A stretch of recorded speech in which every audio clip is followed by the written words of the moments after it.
Después de un cierto tiempo, en donde el arte griego era lo más importante, o mejor dicho, dominaba, llegaron los romanos, quienes conquistaron a los griegos. En su conquista a los griegos, los romanos quedaron impactados por el arte griego, que decidieron adoptarlo. Pero antes de llegar a ello, haremos mención del origen romano, o mejor dicho, la fundación de Roma. Existen varias historias, cuentos, mitos y leyendas acerca del origen de Roma, pero la más conocida en la actualidad es la historia de Rómulo y Remo, que fueron amamantados por una loba según la leyenda. La leyenda de Rómulo y Remo cuenta que Ascanio, hijo del héroe troyano Eneas, habría fundado la ciudad de Alba Longa sobre la orilla del río Tíber. Sobre dichosa ciudad se siguió la descendencia hasta llegar a Amulio y Númitor. Amulio destronó a Númitor en un intento de poseer el trono, y con el fin de llegar finalmente ahí, se encargó de condenar a la hija de Númitor, Rea Silvia, a ser sacerdotisa de la diosa Vesta para que permaneciera virgen. Sin embargo, Marte, el dios de la guerra, la engendró de dos mellizos, los cuales eran Rómulo y Remo.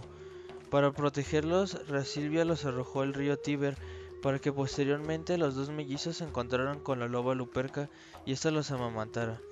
Luego de ello, los mellizos fueron adoptados por una pareja, en la cual el hombre era un pastor. Una vez adultos, los mellizos le regresaron su trono al rey Númitor, y seguido de ello, los mellizos se encargaron de fundar una nueva ciudad en la ribera derecha del río Tíber. Aunque en ese intento de fundar una nueva ciudad, Rómulo mató a Remo por conflictos entre hermanos, llevando a Rómulo a crear la ciudad con el nombre que se daría honor a su hermano muerto, Roma. Aquella historia fue lo que dio comienzo a lo que llamaremos hoy en día Roma. Roma fue y ha sido una de las civilizaciones más poderosas a través de la historia universal. La historia de Roma se divide en tres etapas, las cuales son la monarquía, la república y el imperio. La monarquía romana se desarrolló desde el año 753 a.C. hasta el año 509 a.C. Durante este periodo de tiempo gobernaron reyes, como el rey etrusco. También durante este periodo de tiempo, poco a poco el arte romano estaba comenzando a tener fuerza debido a que conquistaron los griegos. El arte romano tomaba lo mejor de sus pueblos conquistados y lo hacía suyo.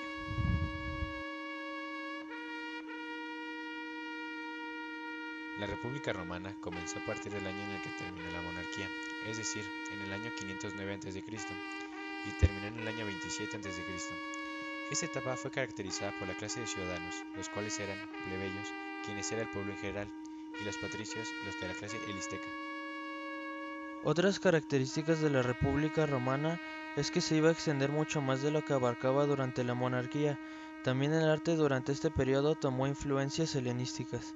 Otros puntos que destacar de este periodo es que el poder estaba en la península itálica, además de que iba a tener un ejército más profesionalizado. El Imperio Romano dio comienzo a partir del año 29 a.C., año en que se daría por concluida la República, y terminó cayendo el imperio en el año 476 después de Cristo.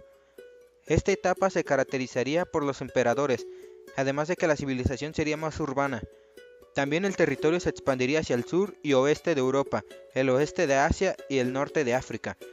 En el Imperio Romano se implantó obviamente un gobierno absoluto, concentrando en una persona todos los poderes políticos, administrativos, religiosos y militares. El Imperio Romano de Occidente se encontraba al oeste del Imperio Romano.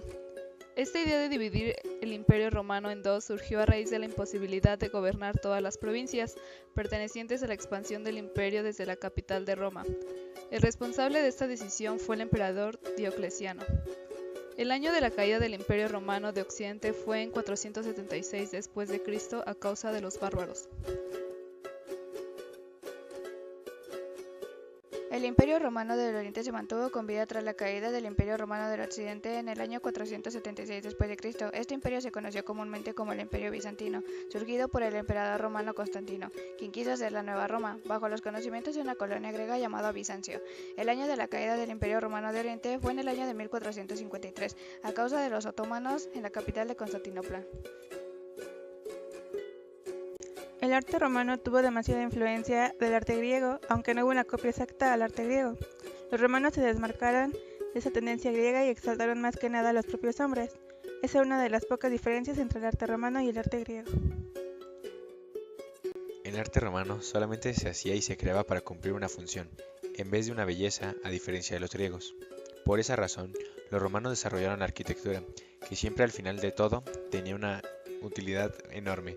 Una de las mayores arquitecturas del arte romano es el Coliseo romano. Algunos usos que le daban al Coliseo eran, por ejemplo, las batallas entre gladiadores, luchas contra animales, entre otros eventos. Otro dato curioso, o mejor dicho relevante, es el Coliseo romano. Ha tenido demasiada influencia en los tiempos actuales, ya que en la actualidad todos los estadios de fútbol soccer, independientemente de que estuvieran o no ovalados, no se les ha encontrado otra forma de construirlos. Todos los estadios de fútbol soccer tienen influencia en la estructura del Coliseo romano. Además, la tradición del entretenimiento ha sido otro factor para poder relacionar el estadio con el Coliseo romano. También el arte romano estuvo repleto de bustos, esculturas, de gobernadores, retratos de emperadores y arcos triunfales. Otro elemento para destacar del arte romano es la escultura, en donde destacaba el retrato y el relieve. En la escultura el retrato tuvo origen del arte etrusco y en el mundo del griego helenístico. Una de las características de la escultura es que usaban como materiales el bronce y el mármol.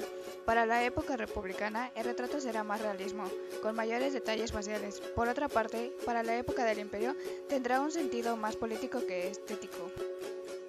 También otro elemento a mencionar es la pintura. Esta más que nada tiene influencia del arte griego. Prácticamente la pintura era usada para decorar casas y palacios. De la pintura romana se puede desglosar en 4 estilos: la arquitectónica, que era de la disolución de muro; la de incrustación, que es la imitación de mármoles de la época helenística; la ornamental, que es la combinación del estilo de incrustación y la arquitectónica; y por último, la ilusionista, que es la más confusa, ya que toma elementos del estilo ornamental y la arquitectónica. Y otro elemento más del arte romano es el mosaico, que a pesar de ser llevado a cabo por los griegos, los romanos lo desarrollaron a la perfección. Su uso se basaba para decorar paredes y techos, pero luego después se fue formando costumbre de decorar también el suelo. Los mosaicos están compuestos por pequeñas piezas cúbicas llamadas teselas, aunque los materiales son muy variados para los mosaicos. El arte romano ha sido una de las artes más grandiosas que ha habido en toda la historia del arte. A pesar de que los romanos conquistaron otros pueblos y además fueron influenciados por el arte ajeno, queda claro que por esa razón Roma no va a ser inferior a otras civilizaciones.